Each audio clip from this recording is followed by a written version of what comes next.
अगर आपने अब तक हमारे चैनल को सब्सक्राइब नहीं किया है तो सब्सक्राइब करके ऑल नोटिफिकेशन का बटन दबा दीजिए ताकि जब भी कोई नई वीडियो आए आप उसे देख पाए सबसे पहले। सर नमस्कार। नमस्कार सर। सर क्या नाम है आपका? उपेंद्र सिंह राणा। उपेंद्र जी, आप कहाँ से आए हो?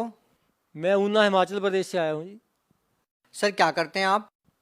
मैं प्रिंसिपल की पोस्ट पर लगा हुआ हूँ जी। आजकल Santoshgarh boys senior secondary school में हूँ जी।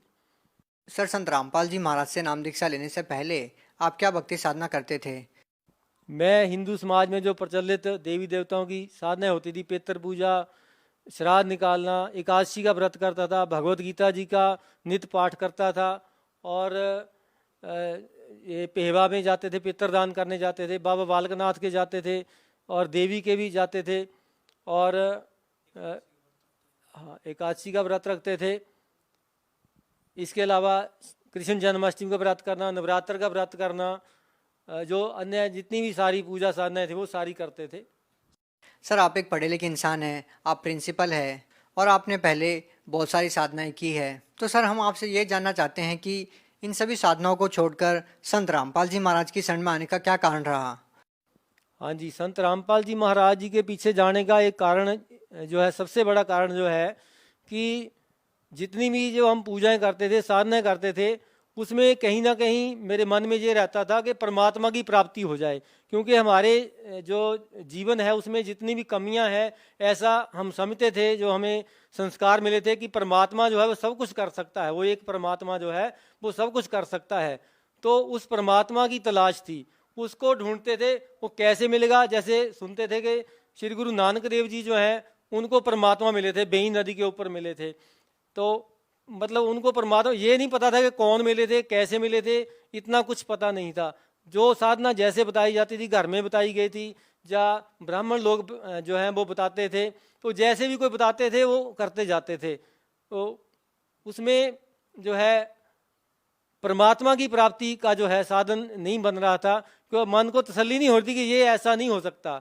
तो संत रामपाल जी महाराज जी जो हैं, इनका जो है जब मैंने टीवी के ऊपर सत्संग देखा तो उसमें देखा कि ये प्रमाणों के साथ जो है बता रहे हैं और जिन जिन संतों को, महापुरुषों को परमात्मा मिले, उनको उन्होंने कौन सी साधना करी और हमारे धार्मिक जो ग्रंथ हैं उनमें कौन सी साधनाएं दे रखी हैं, उनको जब ये खोल कर बता रहे थे तो देखा कि तो सारे मैच कर रहे हैं आपस में। तो मैच कर रहे हैं, इसका मतलब ये सही साधना है, ये सही रास्ता है, इसी रास्ते से जो है, इसी मार्ग से जो है परमात्मा की प्राप्ति हो सकती है। तो तब मैं जो है फैसला किया मैंने कि संत रामपाल जी महाराज जी की शरण में आया। सर परमात्मा की जानकारी देने वाले तो लाखों संत हैं हिंदुस्तान में और काफ़ी पुराना इतिहास रहा है उन डेरों का, उन पंथों का। जैसे हम बात करें राधा स्वामी पंथ की, डेरा सच्चा सौदा की। सर आखिर संत रामपाल जी महाराज द्वारा दिए गए ज्ञान में आपको ऐसा क्या लगा कि उनके द्वारा दी गई भक्ति से ही परमात्मा को पाया जा सकता है? आखिर क्या थी वो बातें? ऐसा है कि जितने भी बाकी संत हैं, महापुरुष हैं, बड़े बड़े ऋषि हुए हैं, उन सब ने ये तो कहा कि वेदों में जो लिखा हुआ वो सच है, भगवत गीता जी में वो जो लिखा हुआ वो सच है, गुरु ग्रंथ साहब जी में जो लिखा हुआ वो सच है, कुरान शरीफ में जो लिखा हुआ वो सच है। लेकिन उन्होंने कभी खोल करके बताया नहीं उसमें लिखा क्या हुआ है। अब बच्चे को स्कूल में डालते हैं, उसको अध्यापक बोले कि बेटा ये किताब में लिखा हुआ है, तो वो कैसे मानेगा? वो टीचर जो है उसको किताब खोल के दिखाता है कि इसमें ये पेज के ऊपर ये लिखा हुआ है, ये सवाल है, ये इसका जवाब है। तो संत रामपाल जी महाराज ने वो करके दिखाया। उन्होंने हमारे सामने, हमने वेदों का नाम ही सुना हुआ था खाली, लेकिन वेदों को कभी देखा नहीं था। हमने ऐसा समझते थे कि हम कि वेद तो ऐसी बहुत दुर्लभ ऐसी चीज है कि हमारे पास तो आ ही नहीं सकती, और हम वैसे भी संस्कृत तो हमें आती नहीं है, तो हम कैसे जान पाएंगे? तो हमारी कभी हिम्मत ही नहीं हुई, हमने सोचा तक नहीं कभी कि ऐसा हो सकता है। अब ये कैसे हो सकता है कि संत रामपाल जी महाराज बता रहे हैं कि कबीर जी भगवान हैं। अब कैसे बता रहे हैं? वेदों के अंदर भी वो कबीर नाम लिखा हुआ, मान लेते हैं कबीर साहब भारत में हुए हैं, तब उनका नाम वेदों में शायद गलती से लिख दिया होगा किसी ने। या भगवत गीता में बताते हैं कबीर साहब हैं, हो सकता है वहां भी गलती से लिख दिया होगा। गुरु ग्रंथ साहब में लिखा हुआ है, चलो मान लेते हैं गुरु नानक देव जी ने जो है शायद जिंदा महात्मा के रूप में जो उनको परमात्मा मिले वो कबीर साहब ही थे, शायद तब नाम आ गया होगा। लेकिन कुरान शरीफ में कहाँ से आ गया कबीर साहब का नाम, और बाइबल में कहाँ से आ गया कबीर साहब का नाम? तो वो सारे ग्रंथ जो है वो टैली कर रहे हैं आपस में, वो यही बता रहे हैं कि परमात्मा कबीर साहब है। जब सारे प्रमाण टैली कर रहे हैं और जिन महापुरुषों को परमात्मा मिले उन्होंने जो अपनी वाणी में जो बोल करके लिख करके छोड़ा हुआ है वो भी उसके साथ मैच कर रहा है, तो यही सही मार्ग माना जाएगा, ये प्रमाणित मार्ग है। सर हम देखते हैं कि ज्ञान के मामले में संत रामपाल जी महाराज की कोई सानी नहीं है। सर यहाँ पे हम आपसे ये जानना चाहते हैं कि जो भी संत रामपाल जी महाराज जी से नाम दीक्षा लेता है उनको कोई ना कोई लाभ जरूर होते हैं, चाहे वो शारीरिक हो, आध्यात्मिक हो, चाहे भौतिक हो। सर आपको क्या लाभ मिले संत रामपाल जी महाराज से नाम दीक्षा लेने के बाद? संत रामपाल जी महाराज जी के जुड़ने के बाद वैसे तो हर पल लाभ होते रहते हैं, हमें बहुत सारे लाखों लाभ होंगे, गिन नहीं सकते हम, लेकिन फिर भी जो है कुछ एक मैं बताऊंगा। जैसे मेरे को एनक्लोजिंग स्पॉन्डिलाइटिस की प्रॉब्लम थी। एनक्लोजिंग स्पॉन्डिलाइटिस जो है, इसमें जो रीढ़ की हड्डी होती है इसके मणके जो है आपस में जुड़ जाते हैं और जो पीठ की मूवमेंट है वो बंद हो जाती है, तो जो व्यक्ति है उसको काम करने में बहुत दिक्कत आती है और बाकी के जो बॉडी पार्ट्स हैं उनके ऊपर भी प्रभाव पड़ता है उसका। तो संत रामपाल जी महाराज जी की शरण में आने से मेरे को जो है इसमें कोई दिक्कत नहीं। मेरे को डॉक्टरों ने कहा था कि आपने जो है रेगुलर एक्सरसाइज करनी है, अगर आप रोजाना एक्सरसाइज नहीं करोगे तो आप जो है जल्दी ही जो है आपका शरीर जाम हो जाएगा, आप काम नहीं कर पाओगे। लेकिन मैंने कभी जो है एक दिन तो क्या, एक घंटा, एक मिनट तक कभी नहीं सोचा कि मैं सैर कर लूँ, मेरे पास इतना समय नहीं होता है, सैर कर ही नहीं पाया। मैंने कभी नहीं सैर करी और ना ही कभी मैंने इसके लिए कोई दवाई ली है। तो मैं बिल्कुल ठीक ठाक चल रहा हूँ, अपने सारे काम जो है ठीक से कर रहा हूँ। ये संत रामपाल जी महाराज जी की दया से ही जो है ऐसा हो पाया है। और क्या लाभ मिले सर? इसके अलावा मेरा जो है ये बाजू टूटी हुई थी, एक्सीडेंट में टूट गई थी, रोड एक्सीडेंट में। मैं कुमार स्वामी जी के साथ जुड़ा हुआ था, 5 साल जुड़ा रहा वहाँ पर। तो ये 3 जुलाई 2013 को जो है मैं दिल्ली में रामलीला ग्राउंड में उनका समागम अटेंड करके आया था और 4 जुलाई को 2013 को यहाँ भैडाड़ा गांव है ऊना में, वहाँ पर जो है मेरा रोड पर एक्सीडेंट हो गया और मेरी जो ये राइट आर्म जो है इसकी जो ऊपर बॉल घूमती है, ये इसको ह्यूमरस बोलते हैं, राइट आर्म ह्यूमरस बोलते हैं, ह्यूमरस बोन बोलते हैं, ये टूट गई थी। तो मेरे को बेहोशी हालत में जो है ऊना सरकारी अस्पताल में लाया गया, वहाँ से जो है मुझे 32 सेक्टर चंडीगढ़ के लिए रेफर कर दिया गया। तो वहाँ जो है मेरा इसका जो है इलाज किया गया। डॉक्टरों ने मेरे को बोला कि हमने उनका ऑपरेशन किया गया, मेरा 7 घंटे ऑपरेशन चला इसका। उन्होंने कहा कि it is the rarest of rare accident, कि ऐसा नहीं होता है कि ये ह्यूमरस की बोन टूट जाए। तो वो मेरे साथ हुआ। तो उन्होंने इसको 4-5 टुकड़े हो रखे थे इसके, उन्होंने जोड़ दिए नट डाल करके, प्लेट डाल करके। तो उन्होंने कहा कि अब ये ठीक तो नहीं हो पाएगी, ये हमने जोड़ दिया इनको, आप ऐसे इसके साथ काम चलाते रहो, अगर आपने इसमें कोई जरा कोताही कर ली, ये हिल गई, तो फिर जो है प्लास्टिक ही डालनी पड़ेगी, तो इसको आपने संभाल के रखना है। तो उस कारण से ना तो मैं ड्राइव कर पाता था, ना ही मैं बस में जा पाता था, क्योंकि बस में तो झटके लगते ही है। तो अकेले जाने से मैं डरता था इसी कारण से कि रास्ते में कहीं मेरी बाजू जो है टूट गई तो मैं कैसे जा पाऊंगा, मुझे वहाँ पर कौन संभालेगा, बाहर घर से बाहर जाऊंगा, तो मैं जाता ही नहीं था कहीं भी। लेकिन संत रामपाल जी महाराज जी की शरण में जब मैं पहुंचा, उसके बाद आज मेरे मन में कोई डर नहीं है। मैं बस में भी जाता हूं और अपनी खुद की गाड़ी चला करके जाता हूं, ड्यूटी पर भी जाता हूं, हर जगह जो है उसको लेके जाता हूं, पहाड़ी हिल एरिया में भी जाता हूं, प्लेन में भी जाता हूं, सब जगह जो है इसके साथ मैं काम कर रहा हूं, मुझे कोई दिक्कत नहीं है इसमें। इसके साथ ही मेरी जो धर्मपत्नी जी हैं, भक्तमती जो हैं, इनको 2015 में दांत में इन्फेक्शन हो गई थी। तो यहाँ पर लोकल जो दांतों के डॉक्टर हैं, BDS डॉक्टर हैं यहाँ पर, उनको दिखाया। तो उन्होंने जो कहा कि ये निकालना पड़ेगा दांत इनका। तो उन्होंने दांत निकालने के लिए इनको जो है अनकॉन्शियस करने के लिए, सेंसलेस करने के लिए जो है इंजेक्शन टेस्ट करने के लिए टेस्ट डोज लगाई, तो वो रिएक्शन कर गया। एक डॉक्टर ने मना कर दिया, फिर हम दूसरे के पास चले गए, उसने भी वही बात करी, तीसरे के पास गए, उसने ही वही करा। ऐसे करते करते जो है फिर हम मेडिसिन के डॉक्टर के पास गए, चलो उसके पास कोई मेडिसिन होगी जिससे इसका कोई ट्रीटमेंट हो जाए, ना निकालना पड़े इसको। तो उसने जो दवाइयाँ तो दे दी, लेकिन उससे कोई लाभ नहीं हुआ। ऐसे करते करते जो है 1 साल निकल गया। तो इन्होंने जो है 2015 में जो है संत रामपाल जी महाराज जी से नाम लिया था और 2016 अप्रैल आ गया। 2016 अप्रैल में एक दिन सुबह जे उठे और मेरे को बोलते कि मेरे को आंखों से दिखाई नहीं दे रहा। तो मेरे को अचानक एकदम से स्ट्राइक करा कि वो इनके तो दांत में इन्फेक्शन है, उसके कारण से इन्फेक्शन फैल गया इनके बॉडी में। तो मैं मेडिसिन के डॉक्टर के पास गया, जहाँ पर डॉक्टर भरवाल हैं, SD भरवाल हैं, ऊना में ही MBBS MD डॉक्टर हैं। तो उनके पास गया, उनको बोला, मैंने कहा ऐसी ऐसी बात है, सुबह की बात है। तो कहते उन्होंने क्या किया, इनको जो है फर्स्ट एड ट्रीटमेंट दे दिया। कहते आप ना इमीडिएटली PGI चले जाओ। तो हम एकदम से PGI चले गए, बेटी को स्कूल छोड़ा और इनको साथ लेकर के मैं PGI चला गया सीधे। तो वहाँ पर जाकर के डॉक्टरों ने इनसे पूछा जो पूछना था, टेस्ट करे और वही इंजेक्शन।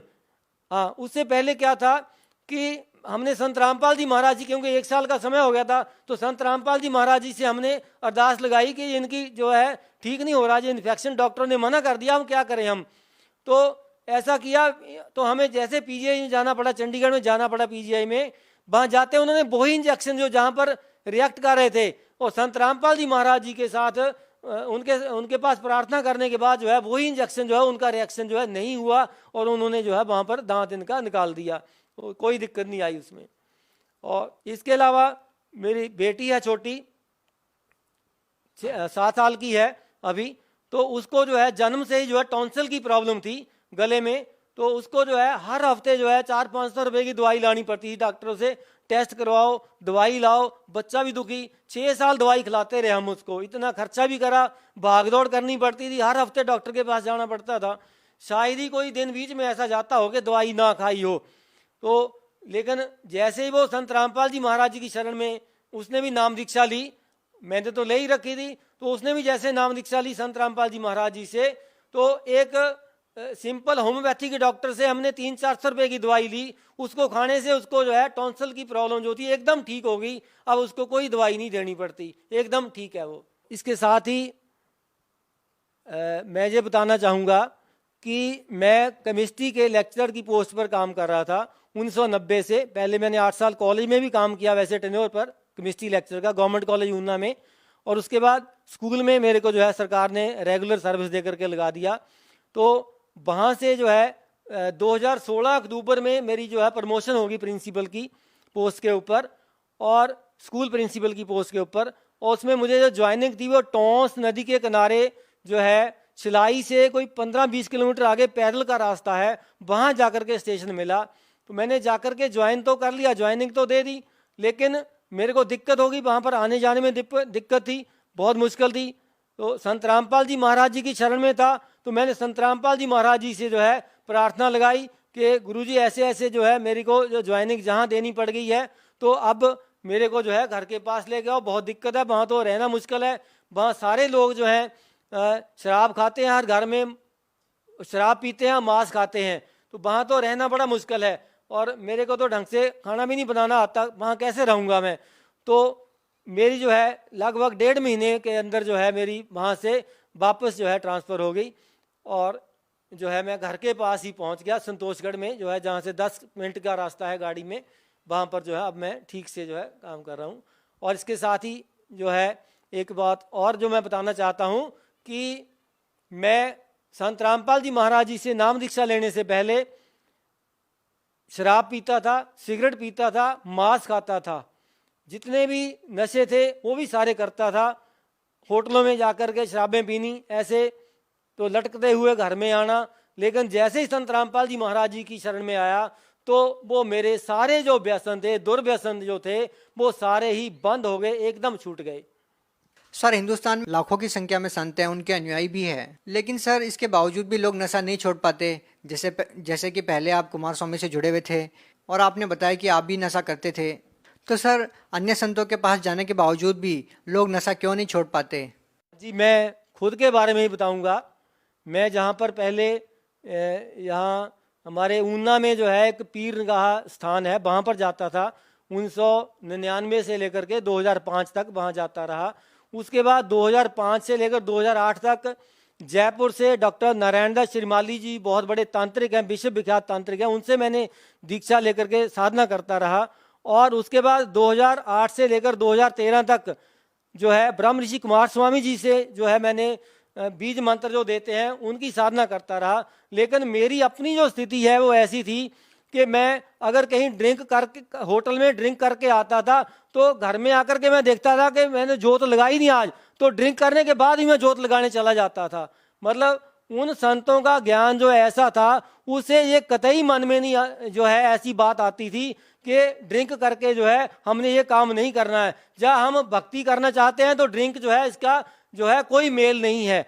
लेकिन संत रामपाल जी महाराज जो है उन्होंने हमें ऐसा ज्ञान दिया हमारे शास्त्रों के अंदर से, और हमें ऐसा भक्ति मार्ग दिया जिससे जानकर हमें ये पता चला कि शराब और जो अन्य नशे, तंबाकू का नशा है, इनका भक्ति के साथ कोई मेल नहीं है। बाकी संतों के पास जो है ऐसा कोई जवाब नहीं है, ना तो वो ठीक से मना ही करते हैं और ना ही वो ठीक से रोकते हैं। लेकिन संत रामपाल जी महाराज जो हैं इसको रोकते भी हैं। वो कहते हैं कि आपने दीक्षा लेनी है तो लो, लेकिन ये जो है आपको छोड़ने ही पड़ेंगे अगर आपने परमात्मा प्राप्ति करनी है। सर आप एक प्रिंसिपल है, तो सर आप एक प्रिंसिपल होने के नाते भगत समाज को क्या संदेश देना चाहते हैं, क्या कहना चाहते हैं? जी, मैं संदेश तो नहीं दे सकता इतनी, बेशक मैं प्रिंसिपल की पोस्ट के ऊपर काम कर रहा हूँ, लेक्चरर भी रहा हूँ, बच्चों को पढ़ाता भी हूँ, लेकिन जो जनता को संदेश देने की बात है वो तो संत रामपाल जी महाराज जी ही देते हैं।